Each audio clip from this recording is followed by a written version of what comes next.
Bonsoir à tous, qu'est-ce que je suis content de vous retrouver ici en plateau, en direct sur LMTV. Ce sera comme ça à partir de maintenant tous les mardis avec une super bande de chroniqueurs. L'émission s'appelle Les Rendez-vous d'Olivier. Pourquoi? Parce qu'on va parler de culture, on va parler de tout ce qu'il se fait en Sarthe. Parce que j'ai quelques chiffres pour vous. Après 6 ans d'infiltré du dimanche, après 266 dimanches, après 1064 infiltrations et même 44 536 km, je me suis dit tiens, je vais m'arrêter rue Pasteur ici à LMTV pour être avec vous en direct. Ça va changer un petit peu, je suis très heureux d'être là. Donc on le disait tout à l'heure, on va parler culture, on va me parler dans l'oreillette tout au long de l'émission aussi, je ne sais pas où aller. Et puis je vais dire tout de suite bonjour à mes premiers invités. Alors là vous êtes les tout premiers de cette nouvelle émission puisque nous allons parler d'une nouveauté, elle aussi en Sarthe et même en France. C'est le festival Le MIFAC. Bonjour Lucien Rumi. Bonjour. Vous êtes, donc on vous connaît bien, vous êtes le fondateur de Pulsar.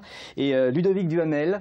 Bonjour. Bonjour, que l'on connaît aussi, directeur du magazine Miroir de l'Art et fondateur de ce fameux festival MIFAC Le Mans.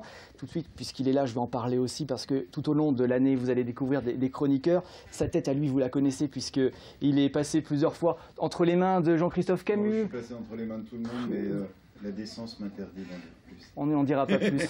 Bonsoir Emmanuel. Bonsoir Olivier, ça me fait plaisir d'être avec vous. Très heureux que vous faites partie de cette troupe. On va bien s'amuser et avec vous, on va parler cinéma. Voilà.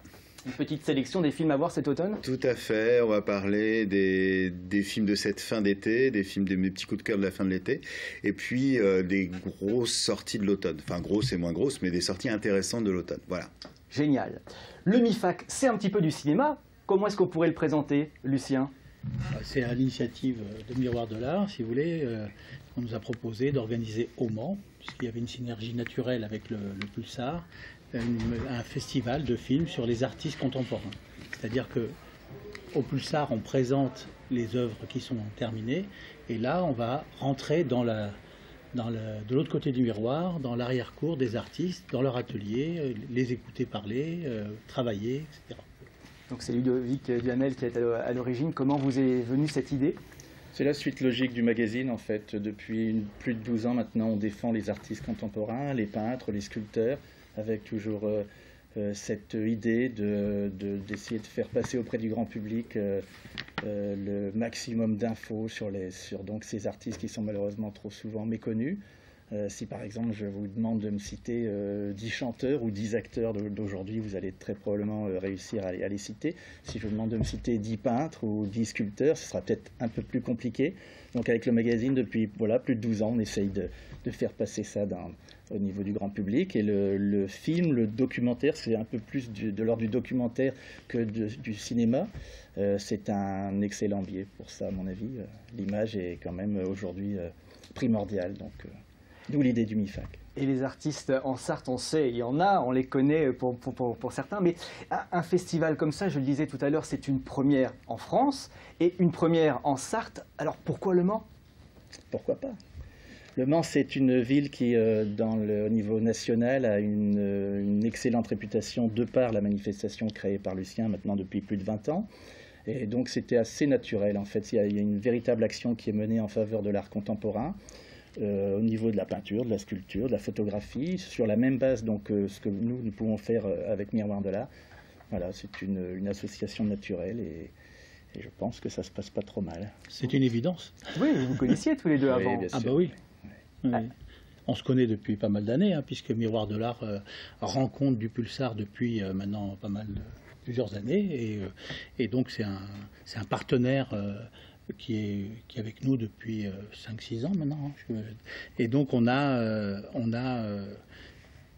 eu Ludovic avait cette volonté de faire ce festival, et ça lui est venu tout naturellement de le faire avec nous, puisque ensemble on défend un peu les mêmes choses en art, en peinture, en sculpture, en photographie, et ce sont des choses qu'on défend depuis de nombreuses années, et là-dessus c'était de toutes les manières quelque chose d'important de montrer justement ces artistes en création. Parce que c'est pas simplement, c'est bien de montrer leurs œuvres finies, etc. Mais les artistes en création, c'est quand même, je sais pas, on pense à quelqu'un comme Vladimir Velikovic, on va voir un film, on va voir c'est un personnage qui a 80 ans, qui est extrêmement présent.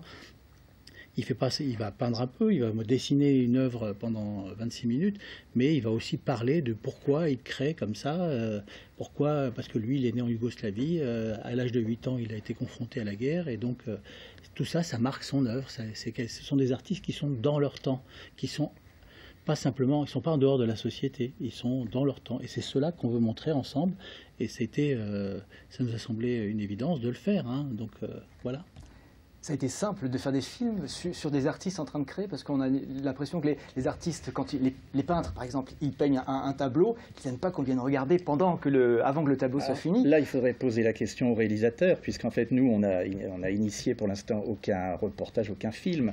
On a simplement pris des films qui ont été réalisés, on va dire grosso modo depuis 2002, avec un certain nombre de films récents, mais ce sont bien l'œuvre de réalisateurs, pour certains qui travaillent dans la publicité, dans le cinéma, et qui se sont effectivement insérés, immiscés dans l'ambiance feutrée ou moins feutrée quelquefois de l'atelier. Alors non seulement pour montrer des work in progress, effectivement, des œuvres qui sont en train de se faire, mais aussi tout simplement pour montrer la vie de certains personnages. Donc on a cité Vladimir Velikovitch, mais on va montrer par exemple un film sur le couple Fred II, Cécile Reims, qui sont d'immenses graveurs qui sont connus dans le monde entier, et quand on est à l'intérieur de leur couple, on est presque dans le cinéma. C'est assez magnifique, avec des choses puissantes qui sont dites, qui sont des choses puissantes qui sont créées, mais des choses puissantes qui sont dites. Il y a d'autres petits films également, je dis petits parce que plus courts, plus près du court-métrage, qui sont de la même façon des petits instantanés de vie et qui sont vraiment passionnants à regarder, quoi. Il y a différentes durées de films, il y a des courts, il y a des plus longs. Alors le plus long film, c'est à peu près 1h30, et puis après il y a des courts-métrages, ça va le plus court, je crois, fait 2 minutes 40, donc vraiment sur une partie d'une œuvre. C'est l'œuvre de Sophie Rocco, c'est vraiment quelque chose de très court, jusqu'à 10, 11, 15 minutes, et après les formats classiques, 26 et 52 minutes. Les tarifs, comment fait-on pour y aller? Alors c'est à la salle des concerts du Mans. Donc les tarifs sont, il y a une accréditation qui donne droit à une entrée pendant toute la manifestation, qui est de 35 €. Et ensuite, si vous voulez, pour les autres jours, hein, si on veut venir uniquement un jour ou l'autre, c'est 15 € par journée. Mais 26 films au total. Avec une soirée d'inauguration aussi. C'est le vendredi avec des invités, évidemment. Et les artistes, peut-être on va en parler de quelques-uns. Marc Petit, par exemple. Oui, absolument. Marc Petit qui devrait être là pour présenter son film. En général, les artistes seront présents. Quand les artistes ne seront pas là, ce sera les réalisateurs, parfois les deux. En tout cas, à chaque fois, on tient à ce qu'il y ait un petit mot, une petite présentation, un éclairage sur le film qui va être projeté. On peut citer d'autres grands artistes. Il y aura Marion Tivital, par exemple Guillaume Couffignal. Enfin, ce sont des gens que les noms vous évoquent peut-être pas grand-chose, mais qui sont très connus du milieu de l'art.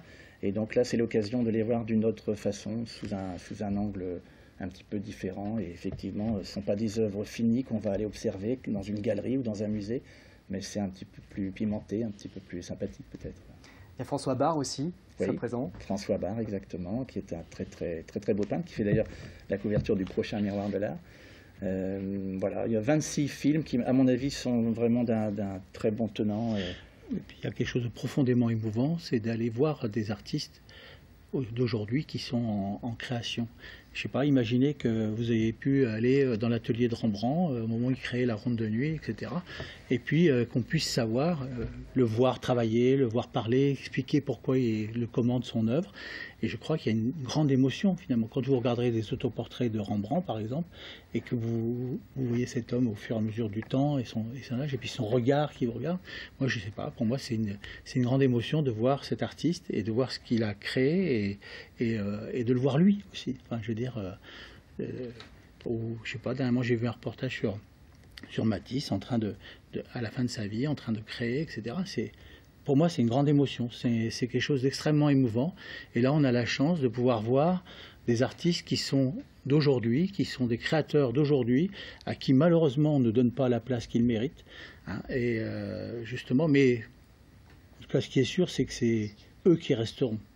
Pour nous, c'est eux qui resteront, c'est eux que l'histoire retiendra. Actuellement, en ce moment, on voit Velikovitch, Vladimir, qui sera l'invité aussi, qui sera là présent. Il y a un catalogue évidemment sur Internet parce que j'imagine qu'on n'est pas obligé de tout regarder. Il y a des films qui nous intéressent plus que d'autres. On peut faire un choix. Ça se passe comment après? Le paradoxe, c'est qu'en fait, même lorsque l'œuvre de l'artiste nous parle peu, en fait, le film va probablement nous intéresser. On a essayé de bâtir une programmation qui soit assez ludique. Donc aussi bien effectivement, comme on le disait, avec des films courts que des films plus longs. Mais vous avez des films vraiment étonnants, et même si l'œuvre vous parle le moins, a priori, vous allez ensuite, à la fin du film, être plutôt en adéquation avec ce qui a été montré, avec l'artiste. Alors une info importante aussi, il faut rappeler, c'est gratuit pour les lycéens et les étudiants. Belle initiative. Ouais. Donc pas uniquement les étudiants en art, hein, tous les lycéens. Toujours dans la même logique, voilà, de diffuser au plus grand nombre et d'essayer que les grands artistes d'aujourd'hui soient davantage reconnus. C'est une grande nouveauté, une première en France, première en Sarthe évidemment, premier roman, c'est le festival MIFAC qui aura lieu donc les vendredis 11 jusqu'au dimanche, samedi 12 et jusqu'au dimanche 13 septembre à la salle des concerts, donc c'est vraiment pas loin d'LMTV ici. Un festival qui va diffuser une trentaine de films avec des artistes contemporains et on va passer un très bon moment. En plus on est bien installés dans ces fauteuils de la salle des concerts. Hein. Très belle salle. Merci infiniment à tous les deux. Merci à vous. Et restez avec nous parce que là, je vous l'ai présenté déjà tout à l'heure. Il s'appelle Emmanuel Chevreul. Il va parler cinéma aussi. C'est un petit léger rapport avec vous, mais nous c'est très intéressant ce qu'il faut. Je vais vous poser une question. Je voulais savoir si effectivement c'est voué à être renouvelé chaque année. Il y a de la matière en termes de production pour que tous les ans vous y ayez... D'une façon incroyable. On a véritablement lancé les choses il y a 6 ou 7 mois et on a sélectionné 26 films parmi une centaine de films. Et il y a une production incroyable. Ce qu'on n'a pas dit, c'est qu'on veut initier avec ce festival de nouveaux films par la suite. C'est-à-dire que le festival, c'est à la fois un espace de projection, mais ça se veut également une plateforme de rencontre. Et donc rencontre entre réalisateurs, artistes, amateurs d'art, enfin, etc., et qu'il puisse se passer des choses et donc initier de nouveaux films, nouvelles créations. Super. Quand les passionnés de cinéma se rencontrent, ça se passe ici sur le plateau de LMTV dans les rendez-vous d'Olivier. Tout de suite, passons au cinéma côté box-office.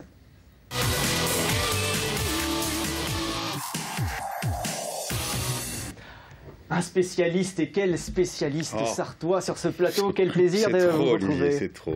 Alors les films, vous avez des films à nous proposer pour cet automne, des films à ne pas rater. Voilà, alors en fait, déjà je voulais parler de 2 films qui sont sortis juste là durant le mois d'août, durant ces dernières semaines, et qui à mon avis valent le coup d'être vus. 2 films fort différents. Je voulais d'abord parler de La Belle Saison, qui est un film de Catherine Corsini avec Isia Higelin et Cécile de France, qui est un film qui est sorti il y a maintenant une petite quinzaine de jours, qui est un film que j'ai vraiment trouvé très beau en fait, qui se passe dans les années 70, qui raconte l'histoire d'amour de 2 femmes. C'est aussi le début du féminisme dans cette période un peu particulière de liberté des mœurs que sont les années 70, c'est de ces 2 femmes qui vont se rencontrer d'abord à Paris, qui vont commencer leur histoire d'amour, puis ensuite qui vont aller à la campagne où là les choses vont être effectivement plus compliquées dans la famille de Isia Higelin. Moi j'ai trouvé que c'était un film déjà très audacieux sur un sujet finalement jamais traité, ou en tout cas de très loin, et c'est un film qui est, je trouve, traité avec beaucoup de finesse.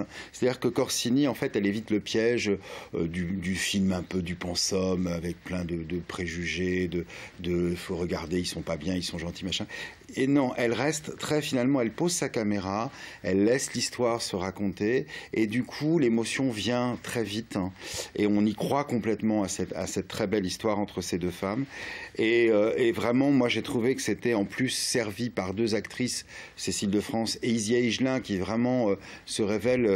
Cécile de France, ça fait maintenant 15 ans qu'elle illumine les plateaux et les écrans, mais Isia Higelin, ça fait 2-3 films effectivement qu'on l'a repérée, et elle est merveilleuse. Et en plus, avec aussi derrière des seconds rôles formidables comme Noémie Lvovsky, qui est toujours formidable, mais qui là, elle est encore plus, parce qu'elle est un peu à contre-emploi elle est dans un rôle plus sévère, plus dur que ce qu'on a l'habitude de voir. Plutôt habitué aux comédies. Et puis Kevin Azaïs, qu'on avait découvert l'année dernière dans Les Combattants, et qui passe très très bien la 2e marche du 2e film, et qu'on va revoir d'ailleurs très bientôt dans un film aux côtés de Jérémy Régnier dans quelques semaines. Voilà, ça c'était le premier film dont je voulais parler. Le deuxième, et vous parliez box-office, puisqu'il est en tête du box-office, et il l'est encore cette semaine, et c'est justifié, des fois, bon, on peut dire que, voilà. Mais là, vraiment, c'est pleinement justifié, c'est le Mission Impossible Rogue Nation, c'est le numéro 5, avec évidemment l'inévitable Tom Cruise, plus Jeremy Renner et Simon Pegg. Jeremy Renner qui était déjà dans les... Simon Pegg, les deux étaient déjà dans les 2 précédents épisodes. Pegg, on le voit aussi beaucoup dans les comédies déjantées américaines, bon, c'est un personnage un peu rigolo. Et alors moi je trouve que j'avais déjà je m'ai déjà fait cette réflexion au précédent, et là ça se confirme. Pour moi, le Mission Impossible aujourd'hui, c'est la seule franchise qui rivalise réellement avec James Bond. Ça marche sur les mêmes principes, hein. Un héros récurrent, une histoire d'espionnage très bien montée, très bien menée. On voit là en fond la bande-annonce. Et puis évidemment des gadgets, des belles pépées, voilà, de l'humour, et c'est aussi ce qui fait. Mais c'est un peu différent de James Bond. On est plus américanisé, même si voilà. Mais c'est très intéressant, et c'est surtout très bien mis en scène, avec un scénario qui tient vraiment bien la route, et Tom Cruise est parfait. Donc voilà. Donc c'est complètement justifié. C'est sans doute le film grand public, entre guillemets, à voir en ce moment. Voilà. Je vois que vous êtes très moderne, hein, vous avez une tablette. Ah ben oui, voilà. Et puis, non, puis c'est bien parce que je peux grossir comme ça avec mes... Voilà, je suis jaloux, j'ai encore des papiers. Ouais, je vous en prêterai la prochaine fois. Allez. Merci Manuel. Voilà. Vous revenez quand? Alors, je peux parler des films qui vont sortir cet automne? Ce sera la prochaine fois du coup, malheureusement c'est passé trop vite. Alors, je veux juste quand même dire qu'on va avoir un automne exceptionnel, parce qu'on va avoir la même année Star Wars, un épisode de Star Wars, et James Bond justement, Spectre qui sort en novembre, et Star Wars en décembre. Et le retour de 2 vieux du cinéma français, de papis qui font de la résistance, qui sont Jean-Paul Rapneau, dont on n'a pas vu de film depuis 10 ans, avec Belle Famille, qui sort en octobre, avec Mathieu Amalric, Marine Vache, ça va être, voilà, très intéressant. Et Le Louche, dont on a sans doute apparemment, avec Dujardin et Elsa Zilberstein, et dont c'est un des films, apparemment c'est un des meilleurs Le Louche depuis bien longtemps, et ça sort en décembre, le 9. Et ce sera l'occasion de revenir. J'y compte bien. Merci infiniment. De rien, Olivier. À très bientôt, vous êtes ici chez vous, faites partie de la bande, évidemment. La bande à Olivier. Exactement. Voilà. Tiens, nous allons parler théâtre dans quelques instants avec l'Arsenal d'apparition qui va vous proposer des cours de théâtre ou même de chant. Ce sont nos prochains invités et on les retrouve dans quelques instants.